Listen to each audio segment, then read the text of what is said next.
she asked me, hey man, while we're in here, do you want me to fix the chip? Now, first, is it she? My dentist. Is that your doctor. girl voice or?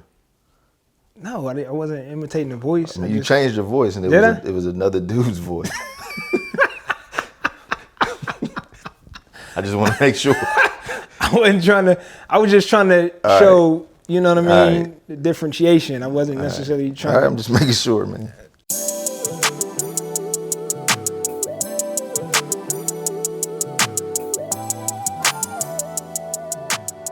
What's going on? Welcome to the Always Ready podcast, baby. You in for a good one, man. We got I don't know what we talking about, man, but we always got some good stuff to talk about. Make sure you subscribe, man. You hit the button below. I think we jumped up a couple subscribers, you know what I mean? So we need you. We need to add you to the mix. Subscribe below. Be sure to check our online platform out, alwaysreadyonline.com. Check us out on the podcast, whatever your favorite podcast is. We should be there.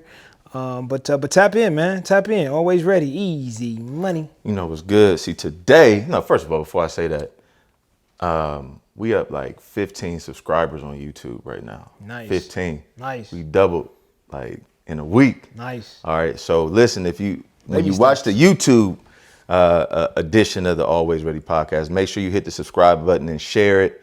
Don't be selfish. Just make sure you do that. And then also we want to welcome in a live audience, right? We live right now doing this. What's happening? All right. So we good. So shoot your comments to me. We checking. We got the technology. Hey man, it's gotta be we live, baby. Ain't no hiccups. Ain't no hiccups today. It's all good, man. It's all good. Speaking of which, since we are live, hopefully you don't see no drool like just coming down. If you see anything leaking down this side of my face, I'm not saying nothing. Just let me know. If y'all see, you know what I mean? If y'all see me leaking, nope. Drooling a little bit, man. I went to the dentist today. All right. So what happened? I went to the dentist today, and matter of fact, I'm still a little, you know what I mean? They numb me up a little bit, so I'm still a little numb. So again, if I'm talking on one side of my mouth, you know what's good. But I went to the dentist today. Normal little situation. Had a couple cavities. Couple little cavities to be filled. I don't know what I've been doing. I ain't been eating too much candy. Oh, man, first of all, I'm about to say, don't just skip over the fact that you got cavities. You're a grown man with cavities. No, they was like little joints. You know what I mean? Right. Like been probably just developing over. I just wanted to get them taken care of. Nothing crazy. Like I wasn't in pain or nothing like that. But you know, I can't wait till Zayla hit you with the. It's just a little cavity, Dad. It's just a little cavity, man. I don't need I chew gum, sugarless, sugar-free gum. But anyway, so just getting, you know what I mean? Just getting the mouth taken care of. You got to keep, you know what I mean? You got to keep the mouth maintained, bro. You know what I'm saying? I mean, pay good money for that smile. Hey, I had braces probably about 4 years ago. Mm-hmm. It was the worst as an adult, but it was worth it. See? Jeez. Same thing. It's expensive. Shout out to Dr. Hutter. So, man, I'm at the dentist, and here's the deal. I was young. I was probably 8, maybe 10 years old, right? And I was playing, a group of my friends, we was playing, and we was playing like throw the ball, you catch the ball, you jump over the bed, you score a touchdown. So we was jumping to catch the ball to score a touchdown. Well, I fly over the bed, bam, and hit like the metal posting, you know what I mean? Like the metal rail, bam, hit my tooth. So chip my tooth. So I got this little chip in my tooth I've been had for years. And it's so little, like most people probably don't even recognize it. Did you know I had a chip? Yep. Huh? Yep. See that chip? A little chip in my tooth. Most people because you always smiling for no reason, but yeah. I mean, gotta give them what they want. A little chip in my tooth, and every time I go to the dentist always is like, "Yo, you want me to fix that? You want me to fix that tooth? You know what I mean? You want me?" And I'm like, "Nah." Like it started to become like my little thing. Yeah, like, it's a part of me, man. I got a little chip. You know what I mean? Right. That's what make me unique. A little chip on your shoulder. Got a little chip not on my shoulder, in my mouth. You know what I'm saying? Remind myself. So on my way to the dentist this morning, I was like, yo, I guarantee you the dentist is going to be like, hey, do you want me to fix the little chip in your tooth? And so I was thinking about that. So sure enough, I'm in the dentist. I do my thing. And she asked me, hey, man, while we're in here, do you want me to fix the chip? Now, first, is it she? My dentist. Is that your doctor. Girl voice or? No, I wasn't imitating the voice. I mean, you changed your voice, and it was another dude's voice. I just want to make sure. I was just trying to show, you know what I mean, the differentiation. I wasn't necessarily trying. All right, I'm just making sure, man. So she asked the question, hey, you want me to, while we in here, when I'm in here, do you want me to fix this chip? And I thought about it. That's the first time I actually really thought about it. You know what I mean? Usually, like, I don't even think about it. I'm like, nah, I'm cool. You just trying to get some extra money from me. But she asked me, and I thought about it for a second. For the first time, and I was thinking, I'm like, maybe I should. I am smiling a lot these days, but I said no. Here's the point of this. Yeah, because all right, get to the point. Nothing good happened yet. So it's for real. This is almost like a serious point. While I was saying no, like I started thinking about like everything that's going on in the world for real, and I was like, yo, of course we know the saying, if it's not broke, don't fix it. In this case, I know my tooth is broke. Like it's chipped, like, right? You know what I mean? But since it isn't bothering me, like I don't have any daily pain, it's not messing up my eating. It ain't messing up my eating. I'm getting down, baby. Right. You know what I mean? So I don't have to alter, I don't have to adjust anything. Like it's not bothering me. I know it's broke, but it's not bothering me. So I've never wanted to fix it. Like, nah, I'm good. You know what I mean? And so when we look at that, I just think everything on the world and we talking about everything that's going on and we know that something isn't right. We know that something is off. We know that something is broke. The system is broke. The people, like, you know what I mean? This whole, but if it's not bothering us, right, then so be it. Like, I'm going to just keep it as is. I'm going to keep it as is. That's good, man. Furthermore, the dentist was like, yo, when I thought about it, she was like, because I was like, man, maybe I should just try, get it fixed. And then she was like, well, if I fix it, you're going to have to be very cautious of biting in the apple, like eating a piece of toast. Like you can't take anything head on. Like, you might have to chew to the side. I'm like, nah. Like you're not about to adjust my eating habit. I'm not about to have to start like chewing. Like, I'm good. So then again, I said, okay, boom. Now, even if somebody recognizes, okay, something's broke, maybe I should fix it. But now it's about to adjust. Now it's about to change. Now it's about to shift the way I do something. Yeah, man. Like for 30 something years, I've been eating my toast like this. You're not about to tell me I got to eat my toast on the side of my mouth. I'm good. So it just reminded me, man, like this is just our conscious reaction and response, right, to situations. If it's not bothering us, why should we fix it? And then, okay, even if I'm thinking about fixing it, if I got to adjust and I got to change, I'm good. Yeah. I'm good, man. And so that's, as we've been talking about these issues, man, that's one of the things that we're going to have to continue to battle with. And I think now that people are starting to understand the importance of it can't just be not bothering me. Like it's bothering somebody. If it's bothering somebody else, right? Like I gotta look at, man, maybe my chip is bothering somebody. I gotta ask my wife. Maybe my chip has been bothering you. Right. You know what I mean? Maybe I need to look at getting it fixed. But you know what I mean? Like, so anyway, that was just my little dentist experience, man. That's excellent. You know what I'm saying? You like that? That's a unique learning experience. Yeah. That's excellent, man. That's good, man. I like that. I like what you did there. Chip game. I will help you out though, because I got a chipped tooth when I was probably 11 or 12 and had it, and then just got it.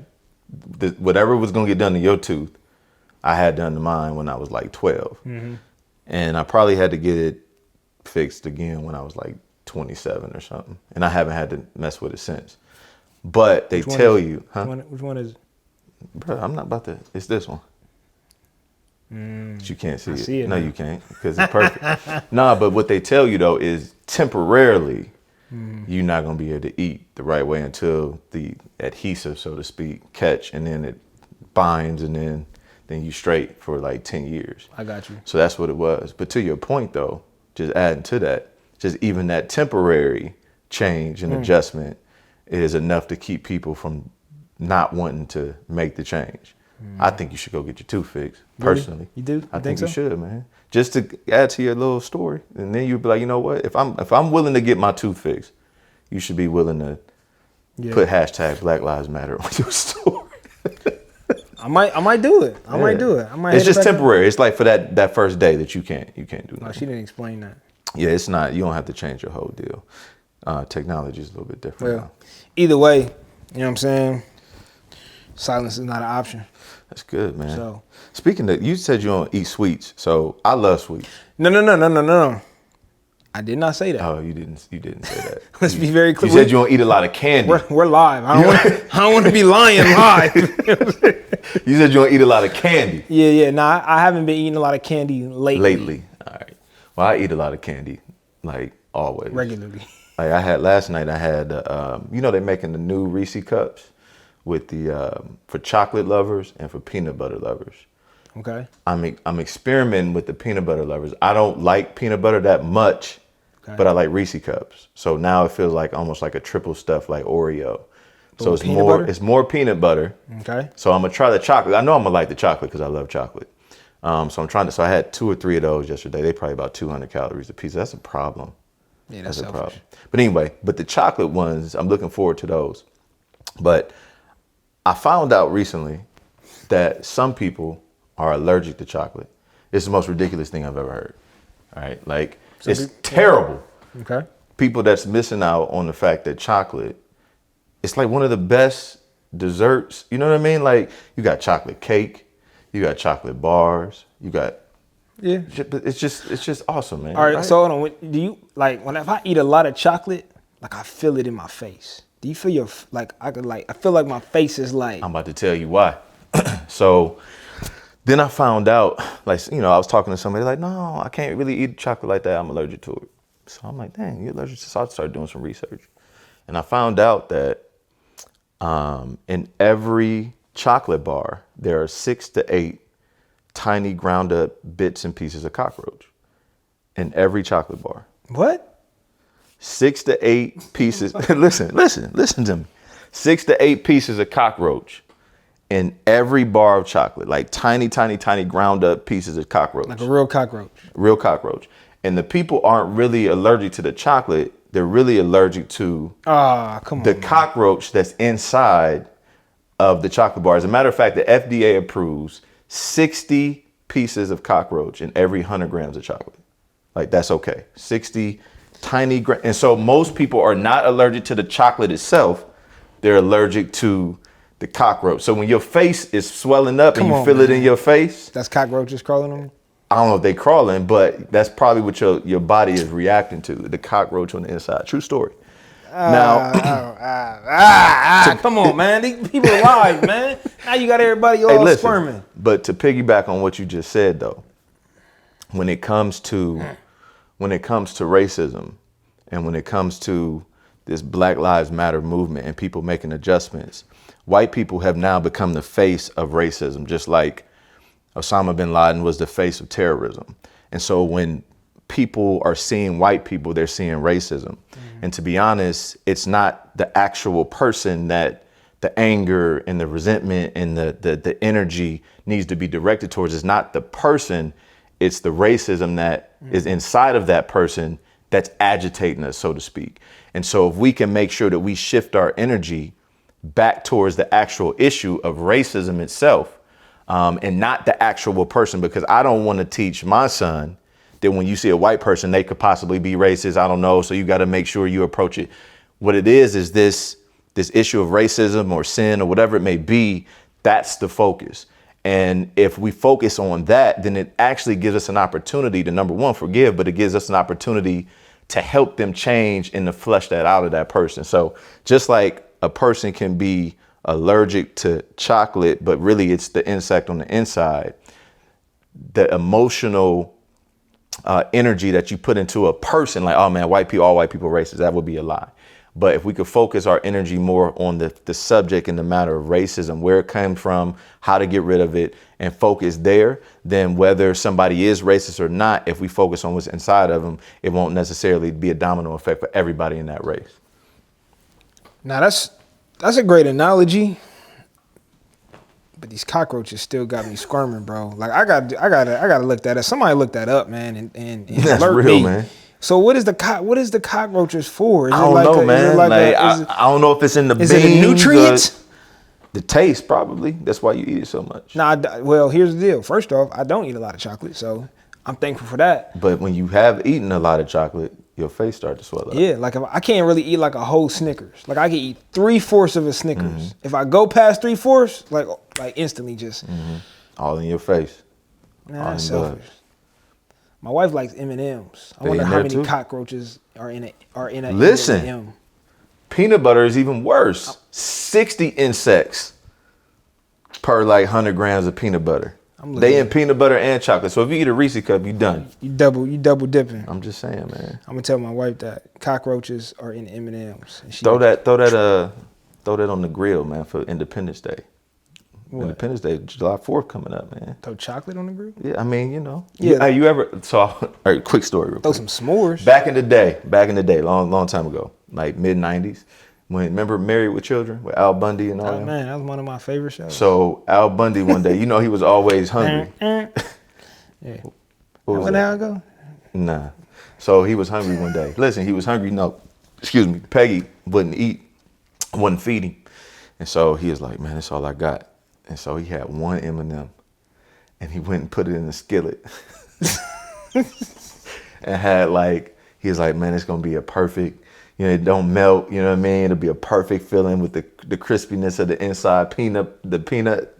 And he was like, the chocolate not gonna melt, the shell's gonna be perfect. And he did it, and he let it sit for a little bit, and then like Bud came and took it and ate it. I just never forgot that. He sauteed one M&M. Yeah, man. So Married. Hold on, what was the jingle? Love and Marriage, man. Love and There you go. marriage. Love and marriage. That was inappropriate for us to be watching as kids, though. Maybe. We used to probably watch a lot of stuff inappropriate. Desserts for Independence Day. What you got, man? Desserts.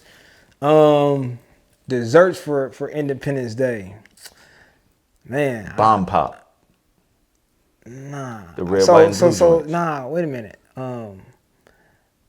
One family friend makes a really good what do they call this thing? It's like a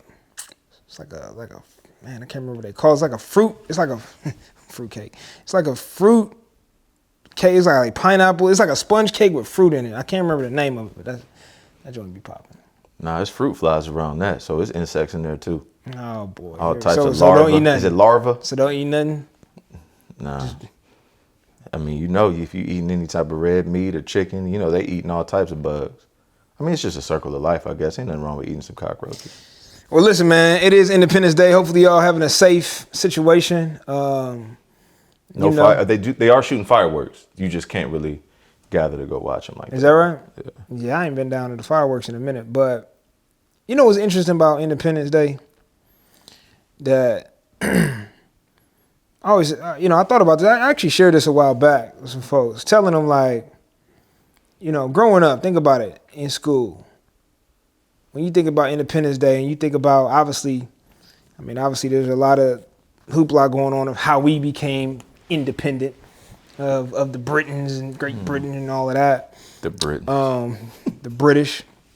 But growing up in school, man, they teach us all these things. Think about like the Pledge of Allegiance and, you know what I mean, reciting that, and you got to say that every single day. They teach you all this stuff as far as about being independent, but we don't get these teachings, at least I didn't get these teachings growing up, of how to truly be independent. Mm-hmm. You know what I mean? Like some of the stuff that we teach now, like it's all about, they talk about independence and where does it, but nobody, the pursuit of happiness and like, man, people trying to find that every day. You know what I'm saying? Peace. Where's the peace at? So all these things that they built upon this notion of being independent, first of all, hardly exists because we're experiencing that now. But secondarily, like I feel like, in the school systems and even in the professional world, like nobody teaches you how to be independent. Right. They teach you how to go in, you know what I mean? Work for somebody, right. Be a part of the system, meaning education. Right. Like nobody teaches you some of the financial elements, you know what I mean, to independence and, how to go out and create something in generational wealth. Like I find that interesting, man, as we were growing up. And, we could recite the Pledge of Allegiance like the back of our hands, you know what I mean, coming out of school. But do we have that, education of what it truly means to be independent and the tangible resources to actually go out and be independent? So how do you do that though? So if that's the way that it's set up, and if we are designed to be independent, now we know, last week we talked about being successful. Part of it is we always say greatness demands a duo. But if from an independent standpoint, or, you know, if you're talking business, you're talking about being an entrepreneur and starting your own thing or whatever it may be. If that's not kind of in place and we're not seeing that, what's missing then? Like, what do we need to do to kind of push that a little bit more from an educational standpoint? Let's just start from there. Yeah. I mean, well, you know, obviously we got to self-educate, you know, and that's what I'm saying. It's not a system in place. You know, things are coming with technology and digital media, YouTube University. Now things are a little more easier to find and accessible. But, you know, I kind of looked at my childhood and kind of growing up like, man, where was these resources? Where was this information at? Where was this stuff being held at? Where was it being taught? There was no systematic approach to teaching this type of stuff from an independent standpoint. Now things do exist now. So now we got to be more tapped into going and seek those things, find those books, going on and finding that information online, tapping into certain groups, understanding, you know, financial literacy and education surrounding that. Like now we have a better opportunity to equip ourselves, but still there's really no large scale process or system that's pushing that agenda. Like, yeah, private folks are teaching it and different trainers and kind of, you know what I mean, one-offs and silos, but there's no overarching, you know what I mean, system that's saying, hey, you know, we're talking about the independence and now we're going to teach this level of independence across the board. I mean, America is built on, you know, business, small business, you know what I mean? You know what I mean? But where's it being taught at? Right. You know what I mean? Like where is it being taught at? Yeah, I think it's tough, right? Because from what I understand, education and the way that the system is set up was kind of built back in the day when we had a lot of factories and you know, what do you call assembly lines? And so you used to get taught that's why the roles are a certain way, come, stand up, go do this. And so you get kind of trained and get comfortable with and in a routine of being told what to do, how to do it, what to walk. And so if you go into like the likes of a big Ford factory, it's easy for you to jump into an assembly line because you're just doing what you've been doing as a kid the entire time from an educational standpoint. So you really just kind of get used to being told what to do, how to do it, when to do it, where to go, and so, but that's all again based on like manufacturing and business. The crazy thing is that I've been thinking about a lot lately is when it's nothing wrong with having a obviously job and working for somebody, but there was somebody a long time ago that had an idea and had a dream and decided to spin off and do their own thing and become independent from a business standpoint. And now when you're working for a person or a company, you are a part of somebody else's dream. And so by giving all your energy to somebody else's dream, now all of a sudden you don't really even have the time to have the pursuit of happiness and your own independence to be able to have your own dream because you're fueling somebody else's vision. And yes, it's paying your bills and you may have gone to college and maybe you make six figures, but it's not necessarily exactly what you want to be doing on your terms, where you can wake up and be independent and go and come whenever you want to and still be living out your dream. So it's funny, you don't really get that information until you get old enough to know that you need it, and then you start pursuing it.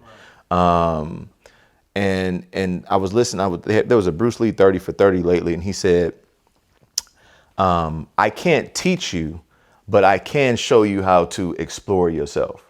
And so you got to come to that own conclusion that that's something that you want. Because we know a lot of people in corporate America and business that are making great money, but they aren't happy.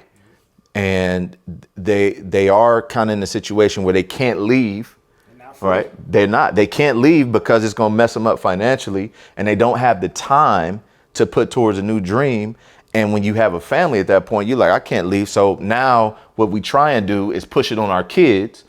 We try to push our dreams and our information on our kids, but we do it in such a way where they might I don't want to do what you didn't get a chance to do, right? Like I want to do my own thing. I want to learn on my own terms. So that independence piece, man, is something that I know is extremely important to you. But I mean, you know, even from a dentist standpoint, you're like, I ain't getting my tooth fixed. Straight. I'm sitting this one out. Independent thinker. Nah. But along that, I mean, I feel like, you know, one of the greatest things that we can do is, especially as adults, is be the example. We always talk about being the example. We tell our kids, yo, you can do whatever you want. You can be this, you can be that. And then to your point, like, we as adults are like, I'm going to just stay content. I'm going to stay complacent. I'm going to just stay in my little circle. I'm going to stay in my comfort zone, right? But our kids is watching that too. Like, yo, you telling me I can go do whatever I want, be whatever I want, be who. And then, yeah, you over here just throwing in the towel, and you straight, you gonna stay where you at. You're not living out your dreams. You're not gonna start that business. But yet, like you said, you want to put that on me, like, you know what I mean, and teach me that. But I feel like, you know, as parents, as leaders, as adults, man, we got to be the greatest example, because you know they following that. I think the other thing though is just the decision making. And then, like I said, I'm okay. Like if you are comfortable, hey, this is what I want to do. I do need structure. I do want to help add to somebody else's. I do want to be in this sales team and help elevate our sales team, which will help elevate our business, and our business is doing great things around the world. I'm perfectly fine with that if that's what you want to do and you feel like this is what I want to do. The hardest part is when somebody wants to do something different and can't do it. And they don't have a avenue Blueprint to navigate to how to do that. Right. And so I saw it this week recently because Cam Newton signed with the New England Patriots. So Cam Newton, former NFL MVP, Carolina Panthers, been hurt the last few years, but definitely a beast. I think he's probably early 30s, 31, 32 years old. So he still probably got 6, 7 good years in him. I mean, Tom Brady playing at 43. So he doesn't get signed in the offseason, and the Patriots are sitting there having lost Tom Brady to free agency to the Buccaneers. Had a guy by the name of Jarrett Stidham, who was the starting quarterback at Auburn a few years back, who's been backing up backing up Tom Brady. And they got Brian Hoyer, who used to play for the Browns of all teams. Man, he's still playing? He's still playing, getting them checks. Now, Brian Hoyer is making about the NFL million, about 1.5, 2 million for a quarterback. And so they signed Cam Newton, former league MVP, took his team to the Super Bowl. Still Cam Newton, still 6'5", 6'6", still 235, 240, doing his thing. They signed him to a 1-year deal, NFL minimum, and with incentives, he'll make about $7.5 million. Now, on one side, you had Odell Beckham Jr. come out like, yo, congratulations, you've been working your butt off. You had some other guys, the safety from the Jets, who trying to get out of there. His last name is Adams. He's like, yo, good job, Cam, let's go, let's get it. And you had Cam Newton himself come out, yo, this is a great opportunity. I'm excited more than ever. You know, God is good. And then you had a couple folks, one that comes to mind is Richard Sherman, that was like, man, this is ridiculous. How can a former NFL MVP get the NFL minimum, not get signed when you got quarterbacks right now that don't got half his talent making $15, $16, $17 million a year? Now, I can't say that Richard Sherman was coming from a racial disparity, like, yo, this would never happen, you know what I mean? Maybe it's because he's a black quarterback. But Cam Newton is like, look, I don't care. I want to do this. I want to be and make an independent decision on these things. And I'm gonna go after it. So it's like, how, like, from his decision-making process, would you like say like, yeah, that's an independent thinker. I'm gonna go against the normal. I'm only getting $1 million, but this is what I want to do. I mean, you know, I ain't in Cam Newton's shoes, or I ain't in his bank account neither. Here's what I do know is what you mentioned is still Cam Newton, right? Yeah, he's got a lot of upside. Cam Newton has always just been some strikes against him too. You know what I'm saying? Right, for sure. The injury plague. You know, can he win the big games? Yeah. Turnover. You know what I'm saying? So yeah, he's Cam Newton. But yeah, he's Cam Newton. Yeah. Right. So, you know, what's his value? I mean, you know, just like anything else, man, you go for what you're trading for. I mean, it hasn't been a lot of activity going on around the league as a whole, right? So I think that probably, I mean, if nothing shut down and COVID didn't happen, I think it probably maybe be a different story.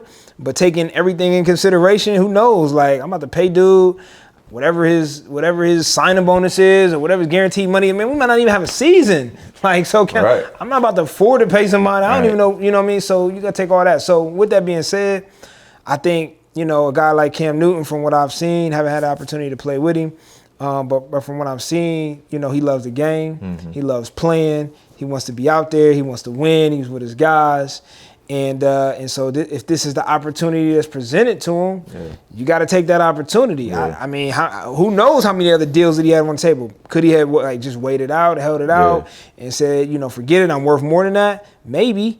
But, bro, you got to prove yourself too. Yeah. Like, you know, I mean, he did have a nice little run, but I think, and I get it from one side. It's like, man, well, how much do you got to prove? Because it's, to your point, there's some quarterbacks that ain't doing nothing. That's sitting on the 15, bench, come on, backups, and still collecting that check. Yeah. So I kind of get it from that standpoint.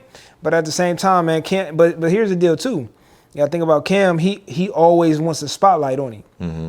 Sometimes that spotlight gonna be good when you're doing well, but when that spotlight is on you when you're not doing so well, it can hinder you too. You know what I mean? Right. Like, bro, start dressing regular. Nah, you actually probably styled that dude, man. You would probably wear some of the stuff he wears though. Start dressing regular, bro. You might get some more money, man. I don't know. Like you too far left. You a radical, bro. Come on, man. Nah, I'm just playing. Nah, to each his own, man. I mean, like I said, you know, he had a point in his career where he can certainly make that decision. I'm sure he's got enough money where he can be like, look, I'm cool. I can chill, but I think he want to be on the field. And so if that's the opportunity to present itself, go for it, bro. And if he do well, boom, he going to be straight. 1 year, I do well. I'm with the Patriots. Right. Like, you know what I mean? You might get another $100 million. Yeah. 4-year, 5-year, $100 if I don't produce, then I got to look myself in the mirror. This almost probably like an inner test to him. You know what I mean? Like can I rise to the occasion? Which goes all the way back to what we talked about independence. I think that mindset, just believing in yourself, knowing that you can do it. Like, I don't care what nobody else is talking about. I'm assigned with the Patriots, who's literally the opposite of who he's been. You know what I mean? They're on about spotlight and the light being on you. Like, you come here, you're going to work. And if you don't, you're not going to play. And we'll cut you and we'll do the thing that most people won't do. But from a decision-making standpoint and an independent standpoint, I think that's good. Matter of fact, I'm going to offer you guys, I'm going to give you, I'm going to throw you these 3 nuggets, right? I'm going to give you an alley-oop on 3 things to consider professionally when you're making decisions. Number 1, obviously, take your time, right? Don't rush it. So if you're trying to start a business, you know, you're trying to make a decision on whether or not to pursue a promotion or whatever it is that you're doing. Number 1, take your time. Number 2, weigh all the options. And so just like Cam Newton did, hey, I would imagine that there were multiple teams that he was talking to, right? But just weigh all the options. What are the pros and the cons? And kind of where do I want to see myself at if I make this decision in a few years? So just weighing all the options. And then last but not least, and you'll like this one, don't do anything out of fear, right? Don't do anything out of fear. And by fear, I'm talking about what are other people going to say about me, right? So if I do this, I'm afraid of the backlash or the pushback or the people telling me, hey, you got a degree in this, so why you want to start your own business in this? Like, you don't have any expertise on this area. So don't make any decisions off of fear. You know, obviously make decisions based off your faith and off of faith, but fear is not a part of the equation when you're trying to make an independent decision. You cannot make an independent decision if it's fear-based. Mm-hmm. Solid. Well, hats off to Cam, man. We'll see what the NFL even gonna be looking like in the next few weeks. They canceled the Hall of Fame. Dang. Hall of Fame game. So I mean, that's just like it's a preseason, but it's a precursor to what's coming up. Yeah, I mean, if you cancel the Hall of Fame game, the regular season starts 3 weeks later. A few weeks later. They're not ready. And so, all right, that's good, because I was talking to somebody today and they were telling me how football season's here. And so all these coaches are getting ready as if they're going forward with the season. They got to practice in groups of 10 here and there. So they still running their practices and conditioning. Do you think, if you were a coach right now, would you like, man, let's go out and practice this condition? Would you try and get the guys together, or would you just kind of like wait it out? Like, what would you be doing? You probably just prepare like it was coming, and then if it don't, we shut it down. I mean, it's always ready, baby. You got to stay ready, and we ain't got to get ready. We're not playing football this year, bro. I don't see it. They can't figure it out at the NFL level. How we going to figure it out at the junior high school level? Yeah, because they're going to be testing every player, every game, every practice. They're going to walk in, they got to get tested. Yeah. Just like the NBA is doing. They got to quarantine the NBA players. We talking 14 guys a team, 15 got whatever it is, 12 in the playoffs. You got to quarantine them and in their own little quadrant away from the rest of the world, basically isolating them from the rest of the world. And then you got the football team that's 50 plus, and you can't keep all them dudes in one place at one time. I mean, you can keep the whole NBA in one area, right? But you can't do that in the NFL. Crazy thing, not in Florida, where Florida is like spiking up in cases. Come on, man. What you gonna do? What we gonna do in football season, man? Yeah, if I was a betting man, I would probably say it's a good chance we won't have it. 60. I probably right now I'm about 55-45. No, it's a no go. And I'm okay with it being like a spring football or something. You think that mess things up? Like if they push the season all the way back to like next spring. I mean, it'll mess up the spring sports from a college standpoint and that, like high school standpoint. But the NFL will be straight. They'll take over the spring. And baseball get shut out. Was this year the Olympics? Wasn't the Olympics supposed to be this year? Man, they shut down the Olympics this year. Was that this year? Yeah, I think so. Yeah. We didn't even think about it. Oh well. Oh well. I'm just staying active. I'm staying ready. You know what I mean? So, you know, Cam, if you want somebody to test your deep ball skills on, nah. Easy money. You'll tear your hamstring off. Your hamstring will come off like 4th of July ribs. I think I'm about to change my name to Mr. Easy Money. Easy Money. Come on, man. My Instagram, like my socials and stuff. Let me mention Call this. me Before Mr. Easy Listen, Money. I'm not calling you that. Call Hashtag. me Mr. Easy Money. I was working out with somebody the other day and they said that. I was like, man, easy money. I'm like, tone spirit in here somewhere. Yeah. So I did like an extra 6 or 7 reps. There you go. Yeah, I was ready. Good stuff, man. What you got, man? What you got? Give me some. Yeah, something else? We got social distance. Bang, bang. Appreciate y'all, man. Hey, Appreciate y'all. before we leave, Some comments. make sure you subscribe if you watching this on YouTube. If it's live, send us a shout out, repost it. If not, make us a plate, send it to us. At the Not no chocolate. Right. No, we need as much chocolate as you want. Oh, before we go, you know what I was thinking? What? If you ate chocolate since you were a little kid, do you think you got at least one whole cockroach inside your body? You got more than that. If you said it was like 6 of them per piece of chocolate. That's a question for the people. Hey, I'm trying to see if anybody jumped in there and talked about these cockroaches, man. We gotta do some research. We'll do some research. Always ready. Easy money.